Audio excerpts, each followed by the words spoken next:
the enterprise.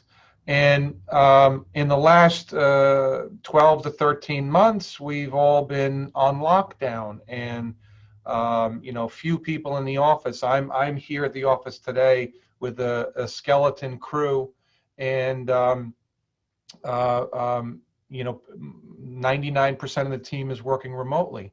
Our technicians have to be here to ship and program equipment. They have to, the hands-on. They can't do that virtually. But support staff, sales teams, they're all working remotely.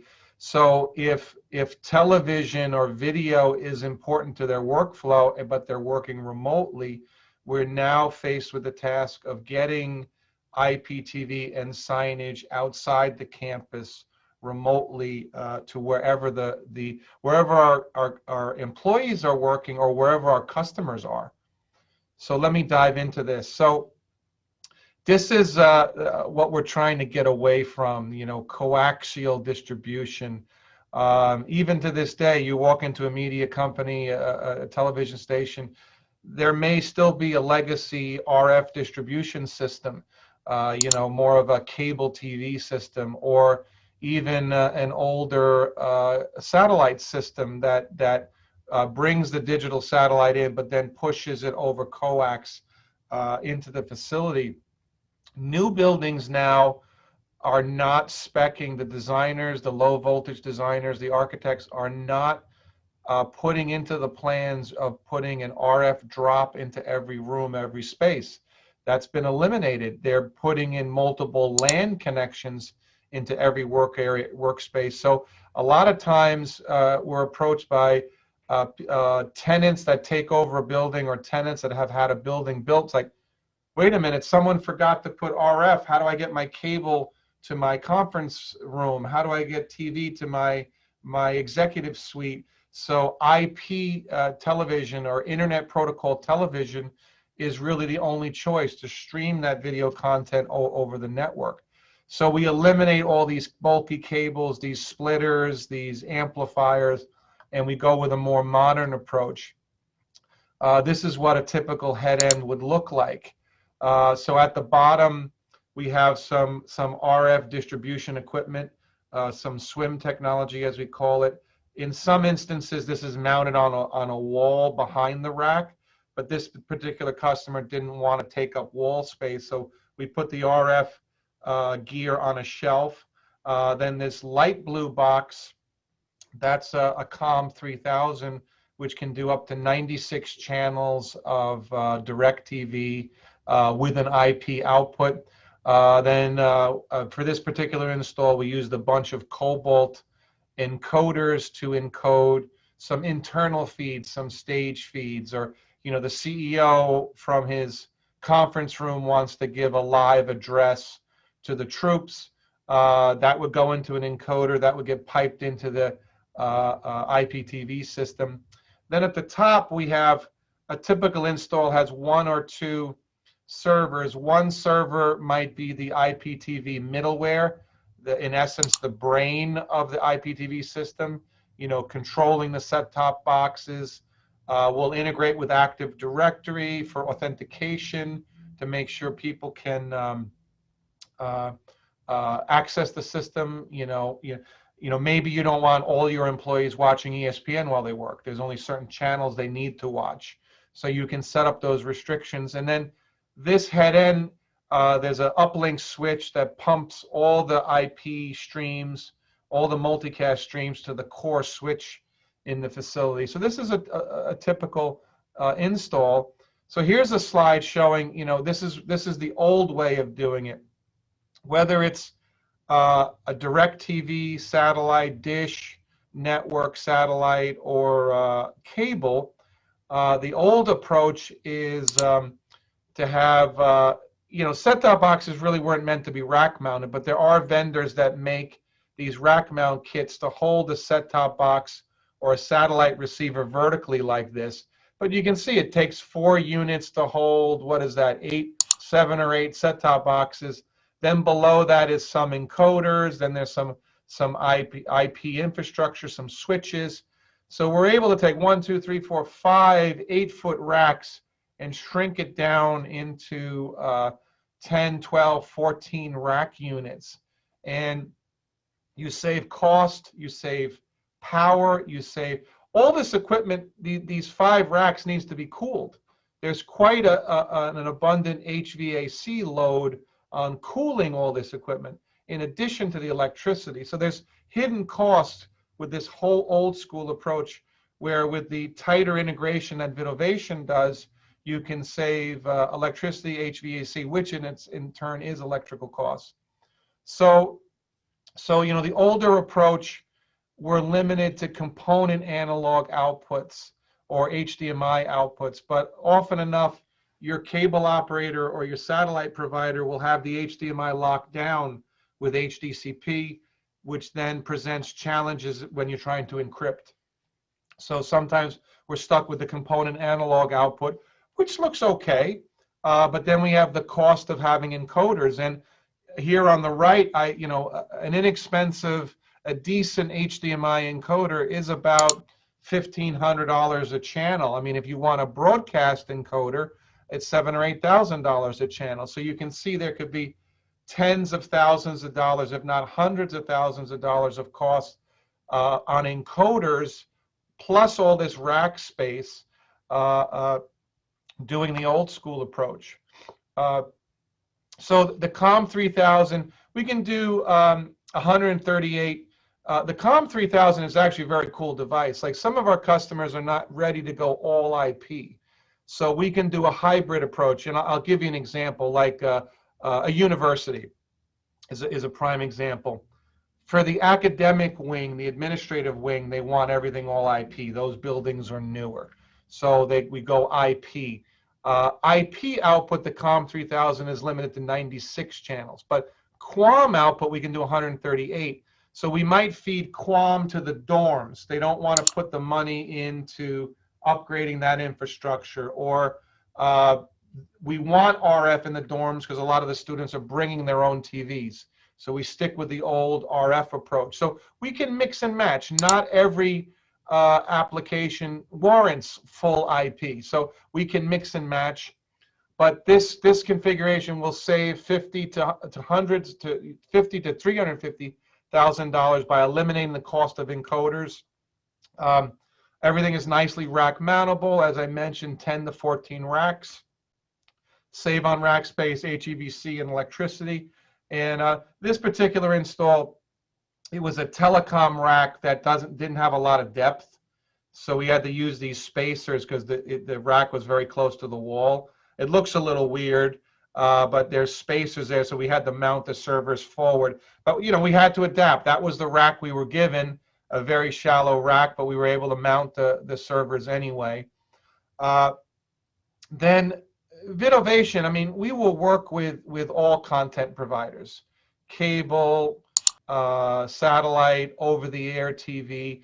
Vidovation, we are a DirecTV partner, so that's our first choice.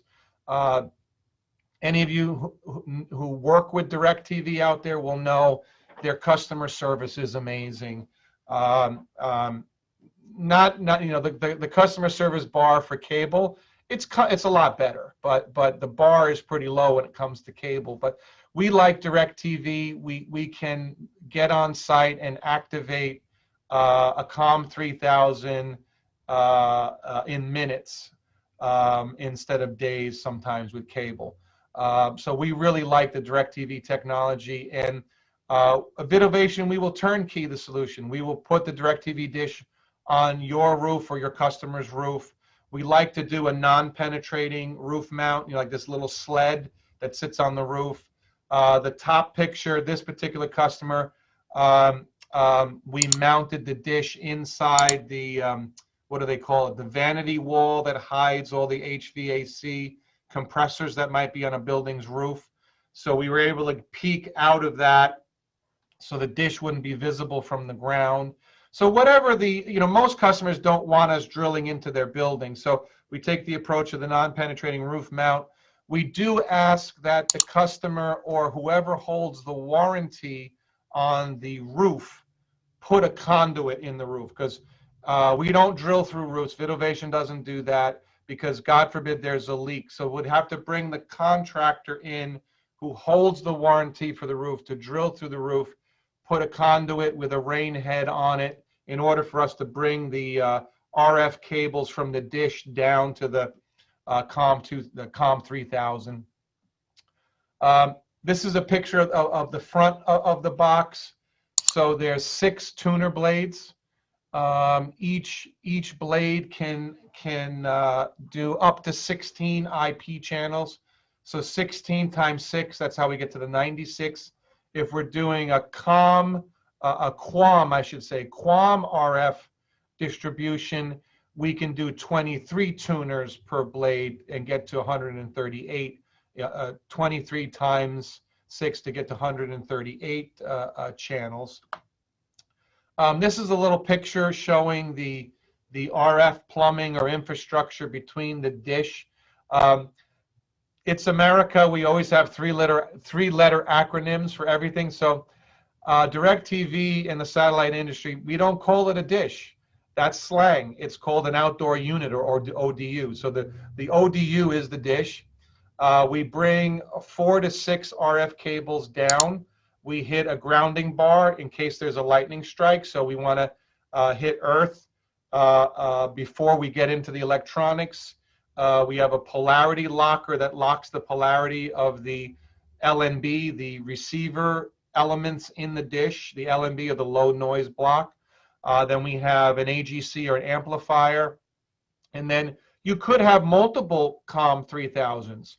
So we have these taps. So the first tap could feed COM 3000 number 1. Then you take a second tap. So an unlimited, virtually unlimited number of taps we can scale. It's very common that the landlord in a high-tech building might offer television as a service to its tenants, and there would be a tap in the elevator shaft for each floor, feeding a shared COM 3000 for everyone on the floor, or a COM 3000 for each tenant. So there's all types of configurations. This could be an offering a landlord could offer to their tenants. You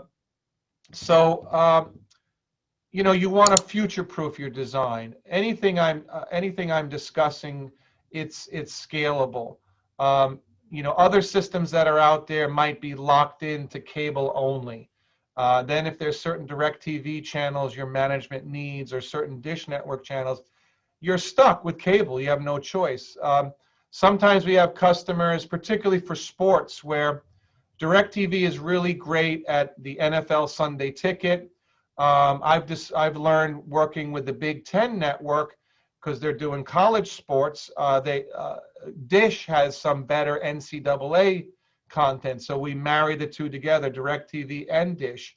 But then there's some hyper-local channels, sports channels, ultra-local TV channels that are only available on cable. So not to disparage cable. So a lot of times we'll do like a trifecta. We'll do free over-the-air TV, DirecTV, Dish Network, and cable, all 4 together in a common IPTV system. And the IPTV systems offered by Vidovation cover all of that. And then we can stream to virtually any device. Other solutions out there have restrictions. So we can stream to the desktop. We'll stream to a browser on the desktop or an installed app. We can stream to laptops, smartphones, tablets, set-top boxes, smart TVs, displays, and more. The system is scalable, as I mentioned, and what IT departments love about the system, we can integrate with Active Directory. So Active Directory, if low-level employees are only allowed to watch the news channels, everything is partitioned in groups. So low-level employees are in group 1, then mid-level management, maybe they can watch some entertainment, some ESPN, etc.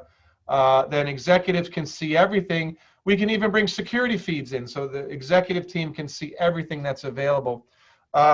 In working with media companies, there could be stage feeds from the productions, and I don't know if you guys know this, but you'll see like spoilers of a TV production leak out before the show airs. That's devastating.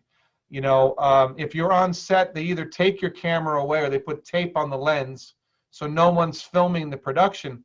But if we're distributing stage feeds on the network, and if somebody clever can hack into that, that could be damaging. That could be a source of a leak. So a big part of what we do is integration with either Verimatrix digital rights management or Proidium digital rights management. And those are the two industry standards, and not every vendor can work with both Verimatrix and Proidium.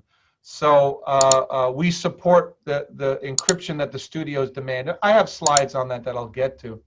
So I mentioned DirecTV. I also mentioned over the air. So we have these 1RU appliances that will grab up to 8 channels of TV over the air, digital tuners. They have IP out. What's great is DirecTV cable, the feeds tend to be more highly compressed. The over-the-air pictures are compressed typically to 19.4 megabits per second. If they're multicasting more than one feed, it could be 16 megs. They could take the 19 meg pipe and divide it up. But usually, like our customer, one of our customers, like, wow, why does the CBS over the air look so much better than CBS over DirecTV? DirecTV is challenged with squeezing so much bandwidth through limited satellite channels. They have to compress more. So it makes a good sense to have a hybrid of both the DirecTV over the air and cable, because this gives you the best quality. So again, as I said, we can mix and match DirecTV, cable, dish, etc. So back to the COM 3000, the satellite receiver. So it's scalable. Like a customer may start with 16 channels, so they get one blade. Then they need more, they'll add a few more blades. You can have up to 6. So you can buy the expansion blades, the COM 51 blades from us, already activated. You can pop them in yourself. They're hot swappable, or one of our techs will come in and install them. We can do multicast out. I don't know how technical you guys are, guys and gals are, but typically, if IT will allow it, we prefer to do a multicast television distribution. And why is that beneficial over unicast? So unicast, it's a one-to-one session. So if I have thousands of set-top boxes, thousands of users, theoretically, each user could be watching a different channel, or even if they're watching the same channel, I have to have 1,000 streams because it's a one-to-one connection. So if 1,000 TVs are running, I have to have the capacity in the head end and the network to have 1,000 sessions. If we do multicast and many of the TVs are watching the same channel, they share the stream. The stream will spawn itself, replicate itself on the network, but it won't flood the network. So if you have, say, 48 channels of DirecTV content, you only have 48 multicast streams feeding those 1,000 TVs instead of 1,000 streams feeding those 1,000 TVs. So I think your IT department would prefer multicast to limit the resource needs of the network. But we've run into some organizations where multicast is verboten. They choose not to use multicast. Multicast, we set the time to live, so it can't do if multicast kind of misbehaves. If it's not set up right or misbehaves, it could crash a network. So some organizations are like, we will not do multicast. Or some customers will build an adjacent network. It helps if it's a new installation. They'll have their data and business services, voice over IP for phones and computing and email on one network, and then have a partition network, a physically separate network for IPTV. Or we can partition things with VLANs to keep things separate. And then, as I mentioned, with cable, with the COM 3000, with DirecTV, and with Dish, we can do full integrations with Verimatrix digital rights management as well as Proidium.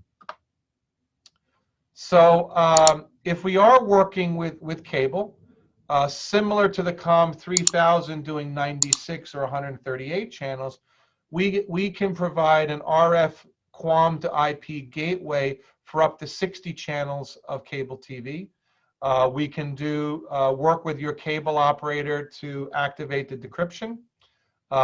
We can re-encrypt with Proidium or Verimatrix.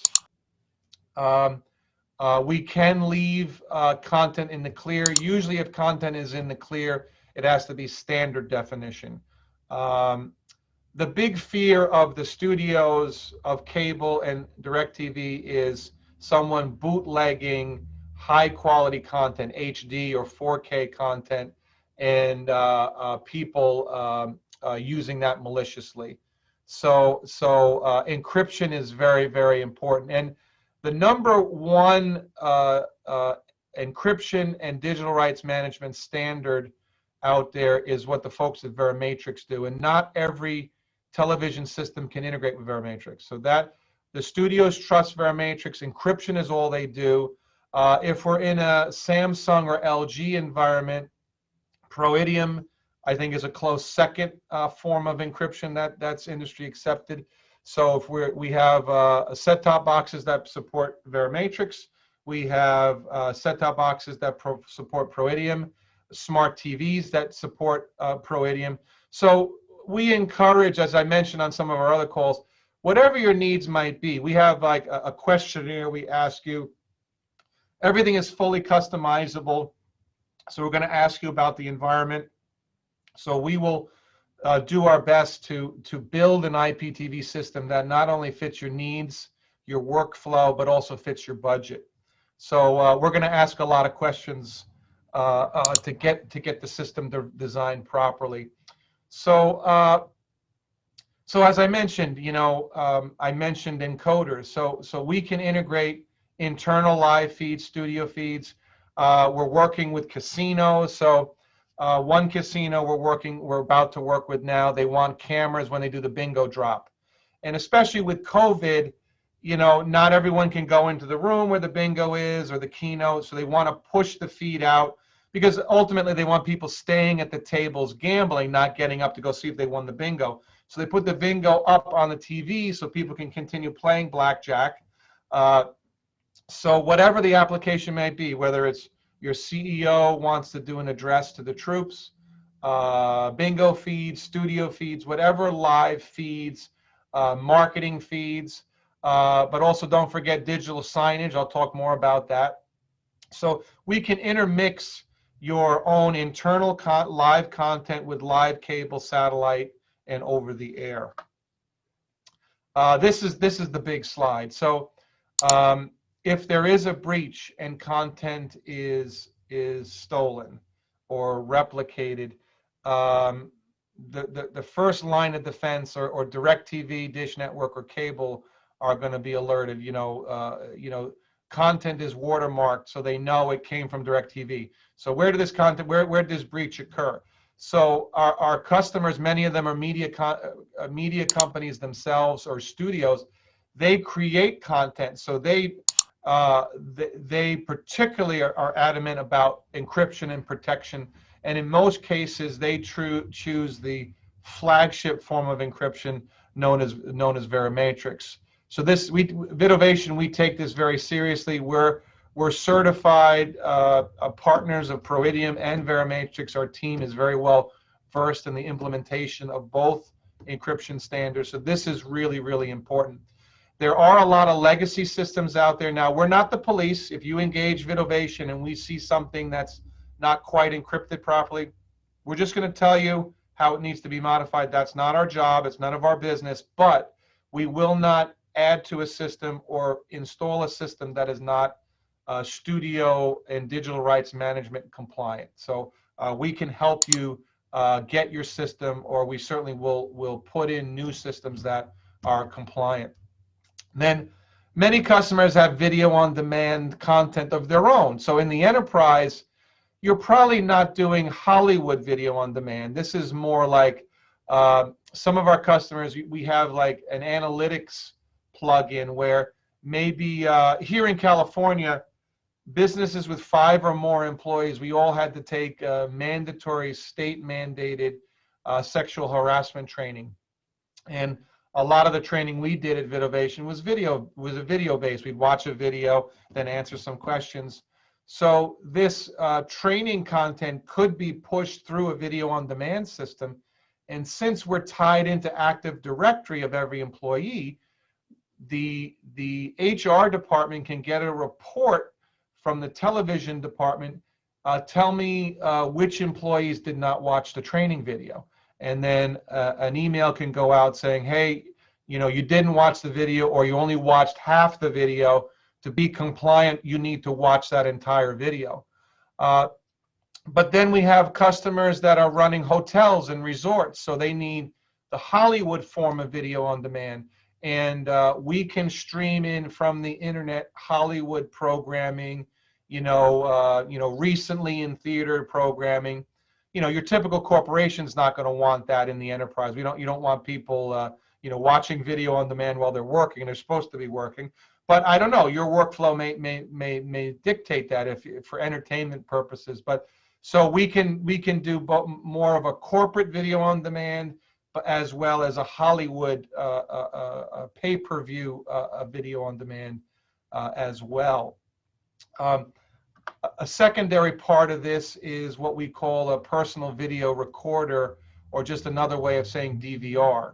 So we can DVR at the head end.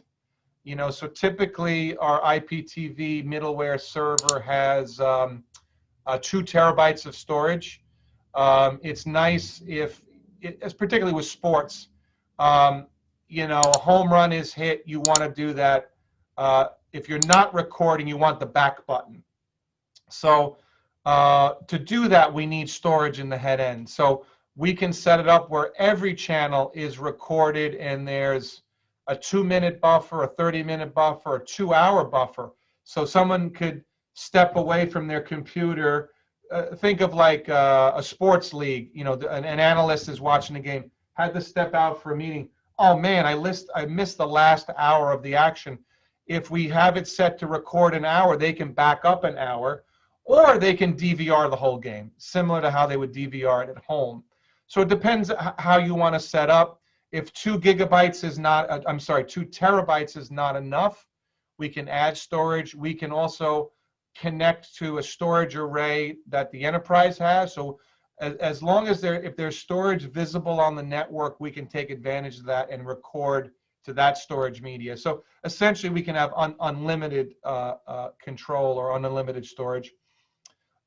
Some customers will integrate conferencing equipment or conferencing connectivity. So one approach is maybe you're on more of a budget, so you figure we only run 2 or 3 meetings simultaneously at a time, but we have dozens of meeting rooms, so you can share the meeting resources. So the meeting servers are in the data center, so you can switch to it through the IPTV system. So this is not a common integration, but there are ways that we can help scale your conferencing costs. Particularly if like a media company or a news organization, we need an open connection, 2-way connection between, conference room A in LA and conference room A in New York. We need the cameras live at all times. We're constantly in communication. That could be facilitated or integrated into the IPTV system for distribution. So any kind of live video we can integrate. And particularly in sports arenas, with conferencing in this way, latency is very important. Our set-top boxes and some of the encoders we're using, we can keep the latency under half a second. So in sporting venues, that can be very important. Then this is a big added benefit. Customers will spend hundreds of thousands of dollars on a separate digital signage system. We have a fairly robust digital signage capability. It's an option baked right in. And you might have to pay a little bit more for the set-top box, make sure it has the horsepower and the processing power for the signage elements. We can have multiple zones on the screen simultaneously. The big thing, because the signage system is integrated with the television system, this can be a shortcoming of other digital signage systems. Maybe the customer wants to integrate signage with a live stream of ESPN or a live stream of Fox News Channel or CNN. And you can't do that with other signage systems, or it's more of a challenge. So we could have one primary zone with live TV, any channel you choose, and then have different zones of signage content, or we can do an L-bar around multiple zones within that L-bar. So you do want to keep the imagery, the content as light as possible. You know, if the signage content is a 4 meg image, that would not propagate well. But you know, we'll train your graphics design department to you know, you want to have your images, you know, 100K, something like that, which is totally doable and have respectable quality as well. The set-top boxes do buffer the content, so to minimize latency if there is a higher resolution image we want to load. But it's very common that we make the television system, it's all HTML5 programming, whether it's a set-top box, smart TV, web interface, phone interface. So it's fully customizable. So we can, we'll teach you how to change the branding. Like some of our studios, they'll actually change the branding about a show that they're working on, or a new initiative, or they might have their fall colors are different. You know, a hotel and resort might have a fall theme, a spring theme, a winter theme. All that your marketing and media department can change, and our team will train you how to do that, or will help you to do it. So a big thing too is that our ecosystem is very open, so it's scalable. You know, if you want to add video on demand later, or you want to add digital signage later, most options can be added later. You can do a basic system and add to it. We do have 4K capability, the system is scalable. We have many customers where it's a hybrid. You know, maybe not every conference room has 4K yet, so we can do HD today, or have a few select rooms running at 4K, and mix and match that way. We have that ability. So we encourage our customers, whether it's your customer or we're working directly with an enterprise, we highly recommend that we have the IT department in the conversation early, so we can discuss the enablement of multicast. You know, tell them that we want IGMP enabled, or Internet Group multicast protocol enabled. If multicast is not an option, we need to design the system in a unicast style. So we need to know we really want to encourage the IT department. This is a helpful cheat sheet for network planning. It gives some of the parameters that we need, or that are ideal for IGMP, or if some of these parameters don't work for an enterprise, our advanced IT team will talk with you and your customers' advanced IT team and come up with an acceptable deployment for both parties. You know, security is always a paramount risk, a paramount concern. So we want to address any of those concerns early on. You know, bandwidth planning. So typically, you know, we figure DirecTV, if it's a sports channel, I've seen some channels reach as high as 15 megabits, 20 megabits per second. It's a multiplexed transport. So multiple channels will be multiplexed together coming off the satellite. So there are some limitations. But, you know, a typical rule of thumb is, you know, figure 8 megabits per second on the channels on average, to try to anticipate the network load. You know, so, you know, just some math, 8 megabits times 56 channels is a half a gig of payload on the network. So with multicast, the channels sit in the core switch until an IGMP join or request has been made. So that's the other nice thing. If no one's watching TV, it doesn't flood the network. But the switch or the backbone of the network needs to be able to handle those native channels in the head end. So, you want a gig E or even a 10 gig E backbone or more. If we have a lot of channels of content, that even gets more demanding if we're forced to use unicast. So these are some of the things we would discuss during an engineering discovery call early on, establishing a scope of work of what you or your customer needs, and our collective engineering teams would put a design together, fit it within your budget, and keep everyone happy, keep the IT department happy. I touched on this. We have what we call an LDAP module. LDAP is part of Active Directory. So that module will connect to the Enterprise Active Directory. Every enterprise's implementation of Active Directory can be slightly different. I think most enterprises don't use the default settings. So that's another area where, if it's a bigger enterprise, we're going to want to talk to your Active Directory team and talk about integration, and then our professional services folks will help set up. We'll work together to get that Active Directory set up and for authentication. Authentication has become an added layer of security concerns have now crept up, bringing content off campus.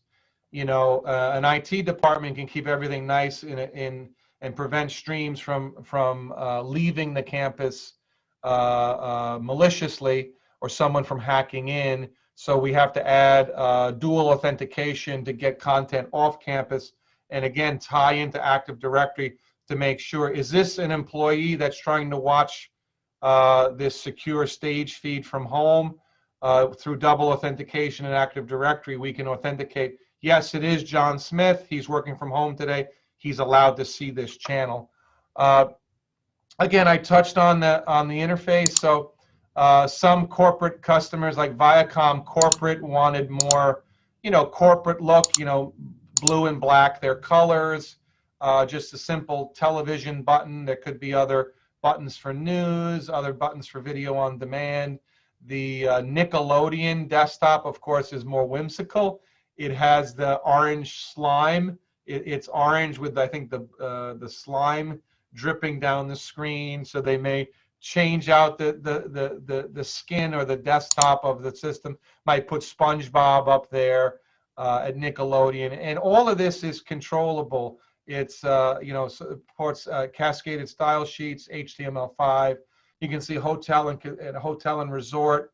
We have more options, guest services. We can integrate with virtually any back-end system. So like in hotels, we can integrate with the back-end folio or billing system. So like if we're offering Hollywood video on demand or pay-per-view, the billing for that would need to tie into we need to know which room it is, which guest. This doesn't show it, but when somebody checks in, the television could say, "Hi, Jim, welcome to the Waldorf Astoria Hotel." Gives you the warm fuzzies that the TV knows my name. It's saying, "Hello, Jim," and then you can check out from the TV, and we tie into those back end services. Sometimes in a couple of installations, we'll integrate with Aramark. So Aramark will do the catering at a sports venue. So people in the VIP suites want to order hot wings, so they can. Some customers want to keep it simple. The ordering page is just a menu and a phone number and an extension. So you pick up a phone and order your food. Others want a more interactive where you can order the food, and then on the back end, they know what VIP suite placed the order through the television system. They know the location, so they know VIP Suite 101 just ordered an order of hot wings. They know where to deliver it, and they know whose account to bill it to. And then, integrating with security systems. So, you might not want the low-level employees to have access to this.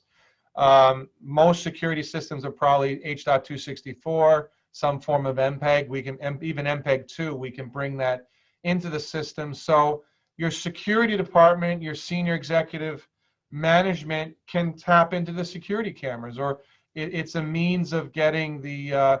As you can see here, we can even do a multi-view image. So we can aggregate all the security feeds into a nice multi-view image specifically for security. So save the cost of an external multi-viewer system, integrate that into the IPTV system. Then I touched on this, that you won't be bottleneck. You could start out with even SD, but start out with HD today and migrate, or even implement 4K today. I mentioned integration with catering services. So we have a documented API, and whatever back-end systems you'd like to integrate with, as long as there's a documented API, our development team, you can engage with professional services and the development team, and theoretically we can integrate with any system that's out there through our API. And as long as there's like a direct interface or an XML or an RSS feed, whatever the technology is to get the data or the content into our system, we can initiate that through API or other means. Again, this would be something we would discuss on our discovery call. Another big thing in a sporting venue, you see, it's often where there's multiple TVs in your eye line with the same content. So like at a concession stand, or I love when going to, I don't know what it is. Every time I go to a ball game, the home run is always hit when I'm in the bathroom, or it's always hit when I'm getting a hot dog at the stand. So having TVs around, so there's two factors. You want the TVs in sync with the action on the field, because if you're in a VIP suite, the TVs are usually above your eye line and the field is below, or the basketball court is below. And if there's a big delay, or if the two TVs are out of sync, that's not a great experience. So we make sure the content is about no more than half a second. If you're using our set-top boxes and our encoders, we keep it under half a second. But importantly, they're in sync, so you don't get that awkwardness where the TVs are a little bit out of each other. And then you see the action on the field, and then you glance up, and a half a second it's repeating itself. You might even like that little split second of a delay. It's like it's your form of instant replay. But then you're tied into the venue's television system, so they will do a real replay of whatever just happened on the field. But I hope you can see that having everything in sync, having everything as low latency as possible can be important. This is a big topic right now, emergency alert. With violence in the workplace, at schools, at the enterprise, keeping employees safe. You can issue a lockdown alert. We can feed external Amber alerts. Many of our customers will buy an EAS alert subscription. A server goes in, and then the telemetry from that server gets ported into our IPTV middleware server, and that's how we pull the alert systems in. We can bring GPI, GPO telemetry into the system for burglar alarms, fire alarms. So if there's a fire, all television stops, all signage stops. The TV will even know what zone it is. It could say fire and show a picture on the screen of the evacuation route for that TV, for that zone. So we can get pretty sophisticated. You can see on the TV, they got the exit sign, emergency evac, and they're showing you the closest the evacuation route from that TV, how to get out of the building, which is really, really powerful. So a different graphic can be assigned to different zones or even different TVs, which is amazing. That's really powerful. Here's some signage capabilities. We can do like a simple ticker overlay. So if there's some external news feed that you want to ride over the content, or maybe it's an internal ticker, you know, we just merged with another bank, or you know, something. Though that alerts can be an internal alert, that can be an RSS feed, an XML, or numerous other standards of data that we can push. And you can see we can do the top or the bottom of the screen. There's some programmability. We can make it opaque so you can still see the image behind it. So that's something that's really cool. You can control the number of times it repeats, the theme, the layout, the position, the latency, and which screens see it. You know, maybe there's certain messaging you only want to push to common areas. You know, TVs out in the hallway, in the common areas, the break areas. You don't want to disrupt people at their desks, or maybe there's a different crawl that you want. This could be an inexpensive way to push an evacuation notice as well. But how you use it is up to you. Then I touched on the analytics. So user analytics, statistics, HR. Do you know what our #1 tech support request is? Hey, can I get Premier League soccer? And the common problem we run into is not having enough DirecTV channels. So we encourage you to sit down with your team and figure out how many television channels you'll need, so we can make sure. What we do a lot of times is we'll leave a couple of spare channels. So if there's a special event like the hockey playoffs, some games will be on NBC, but then some games will be on CNBC on a secondary channel. So we could temporarily set a spare channel to CNBC so people can watch that hockey game or watch that news event. So we can plan for special events, special channels, even special internal channels that might be needed. So we can get clever with how we use the system's resources. Then we have this a function we call the switcher. This is really cool. Now, we do integrate with AMX and Crestron control for corporate AV applications, but if you're on more of a limited budget, this is amazing. A phone, a tablet, a computer, anything with a browser, you punch in a URL and you're controlling the television system. When you log in from your phone, I use my credentials, again, that are tied to Active Directory, and it knows, hey, I'm the bartender in lounge #1 in the casino, so I'm only allowed to control the TVs in my purview, in my area. I can't accidentally mess with TVs that are in the craps bullpen or whatnot. So through Active Directory, if you're an administrator, you can have control over everything, and you have all the sources, all the destinations, and you just click. It's very easy to change channels. It's very intuitive, very easy to use. Let me see. I want to keep going here. I know we're getting close to the end here. I kind of touched on this. You know, key advantages. Not everyone can do this, and not everyone can do this with the proper Verimatrix or Peridium encryption. Remember, virtually any media device, from a computer, a tablet, smartphone, set-top boxes, smart TVs, mobile, tablet, etc. Integrating that digital signage, that emergency alert, video on demand of your own internal corporate content, as well as Hollywood video on demand, integration of your media library assets, and then that personal DVR or digital video recorder. Again, you know, we use only approved digital rights management, the ProID and the Verimatrix. DirecTV and Dish Network mandate this. Cable industry was kind of given a pass by the FCC and the studios.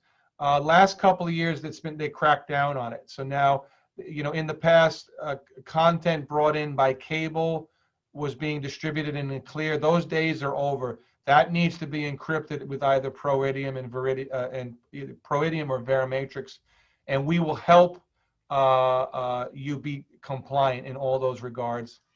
Another advantage, you know, in a sporting venue, you know, to keep your improve your fan experience, for employees to keep them motivated, to keep them connected. You know, hey, I haven't seen my boss, my manager, my CEO in months. We haven't had an all hands meeting, a town hall meeting. This technology can be used for that. I want to get to the slide where I talk about off-campus. So let me keep moving here. We integrate electronic program guide. That's a big thing. We can bring internet to the TV. This is more important, like maybe in a hotel environment. Well, I want to surf the web while I'm on my TV. We can facilitate that. Scheduling. We can have change channels at certain times. Have video on demand content play back at a certain time. Things like that. Pretty much the sky's the limit. Keeping everything synchronous, minimizing latency.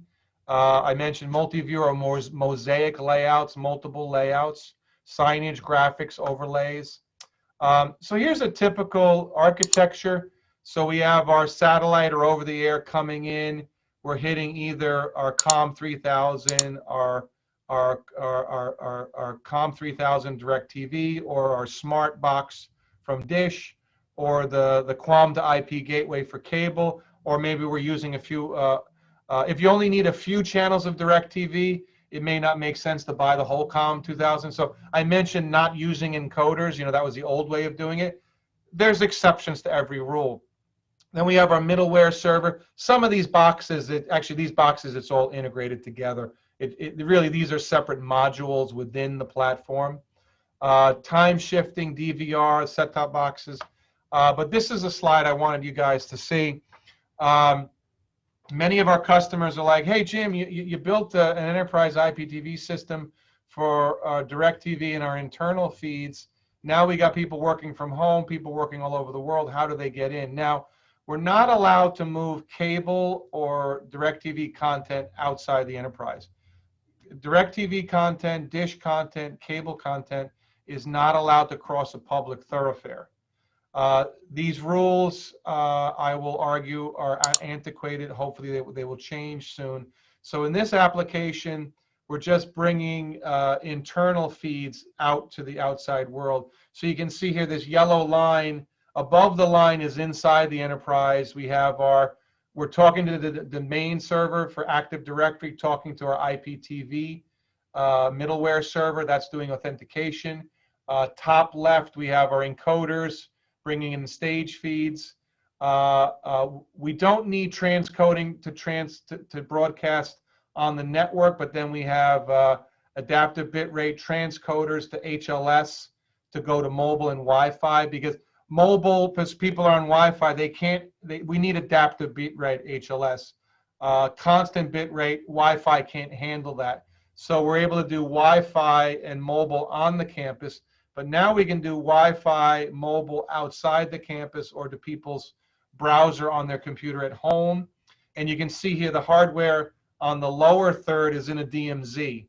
So everything inside is behind the firewall. We still, there is a DMZ, a firewall to the outside world. So we need these multiple layers of protection. We're doing double authentication to make sure, if somebody lent somebody their credentials, we're doing double authentication so an authorized viewer can't accidentally get into the system. We're doing 4K HD, H.264. We're doing MPEG 1, 2, MPEG 4, H.264, H.265, HEVC. Again, a lot of this I covered. For Verimatrix, we love using the Amino set-top box. It has no moving parts, so it's virtually indestructible. Once you plug these suckers in, they just run for 10 years. They're great, very, very reliable. There's a rear view of it. For Proidium, we use an LG set-top box, also very robust, no moving parts, no fans. We like that. A lot of our competitors will use set-top boxes with fans, and fans got a couple of year at best lifespan. It's that fan that will fail, and then the unit will overheat. So especially in outdoor environments, we really don't want things with fans. We want them to be able to handle the thermal load with ambient capabilities. Doesn't seem like anyone has any questions. If you guys have questions, or either I've overwhelmed you with too much content, I hope that's not the case. We're available to discuss your specific needs. I mean, even if you think I'm not ready for this, we will do that half-hour, 60-minute discovery call to see if this technology is right for you, if it fits your workflow and needs. Let me see if there's any other important slides. So I mentioned, so here's some applications. Sports and live events are big for us. Stadium, keeping that low latency. We're doing hotels. An important term, we're doing a lot of casinos, and in casinos, they want to keep that high roller with $1 million worth of chips in front of them in their seat. And if that high roller, he's from Taiwan and needs to see the Taiwanese news channel, we better have the Taiwanese news channel in that lineup so he doesn't pick up his chips and go to the casino down the street. So that's really important. And then as far as hotel rooms, most people are not sitting in their rooms watching TV all day, but it's what they call the RevPAR, or the revenue per available room. So, it's mandatory that you have a certain level of entertainment in the rooms, even if it's just like the nanny to entertain your kids while the adults are out in the resort or the casino enjoying themselves. It's a great way of promoting your branding, and it integrates with the property management systems. Other applications, improving in hospitals, improving patient satisfaction. HCAPHPS scores, I forget what that acronym stands for, but insurance companies actually penalize hospitals if there's that 30-day readmission. If somebody comes in with an issue, they want the hospital is actually rewarded for curing and solving the problem on the first visit. If there's their readmission for the same problem, they get a penalty from the insurance companies. So the television system can help mitigate that. How? Well, I'm convalescing from surgery. I can have videos on how not to get a staph infection, or how to clean my incision when I'm at home and I'm not at the hospital. Videos on maybe the side effects of some of the treatments or pills that I'm going to be taking. And the sky's the limit. All kinds of patient educational content can be pushed to the television in the hospital bed. Why not educate while they're convalescing?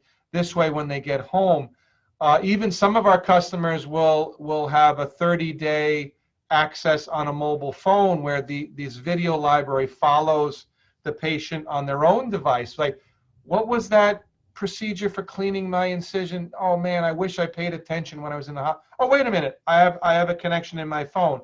You might not want that connection to be there indefinitely, but maybe the first 30 days. But to reduce this bounce back and increase the revenue per hospital bed, and increase patient satisfaction. We do military applications. The low latency is very important for television distribution in military, government, security type operations. College campuses, I mentioned, the dorms and the educational. We can do a hybrid of IP and RF QAM distribution. Vidovation, we take pride in being a one-stop shop. We'll work directly with you, the enterprise. We will work through a prime systems integrator. We'll come in as a subcontractor to do our expertise in IPTV. We offer consulting services, design engineering services, system integration, project management, warranty, and support. We'll work directly with the end user, but we'll also work with design consulting firms, systems integrators. Like what I tell many of our partner systems integrators, the Vidovation team will come in and help you with some of the heavy lifting of the head end. Vidovation does not do cabling and displays, infrastructure. We will build the head end rack for you as a subcontractor. We will build it for your specifications. We'll come in, handle all the direct TV, plumbing from the roof to the COM 3000, set up the cable. So however you want to do it, you want us to come in as a sub, we work nicely with other integrators, so the sky's the limit. Here's a little bit of background on Vidovation. I mean, a lot of this is on our website. We work with many media companies, sports leagues, agencies, casinos. We've done the Hard Rock Casino television system, Mystic Lake Hotel and Casino in Minnesota. A lot of stuff. I mean, we have hundreds of customers. This is just a quick overview. And then here's some contact information for you folks. Doesn't seem like there's any more questions. I hope this was beneficial. Again, I'm CTO and co-founder of Vidovation. I can be reached at 949-777-5435. That's our direct phone number. My email is jimj@vidovation.com. Some people want to put an E in Vidovation, Videovation. It's Vidovation, like video and innovation. So vidovation.com. And of course, visit our website at vidovation.com as well. Well, thank you all very much. Thank you for attending this virtual event. I hope you all stay safe and healthy. And I look forward to seeing all of you someday in person or virtually as the situation dictates. But have a great day, and thank you for joining us today. Thank you so much.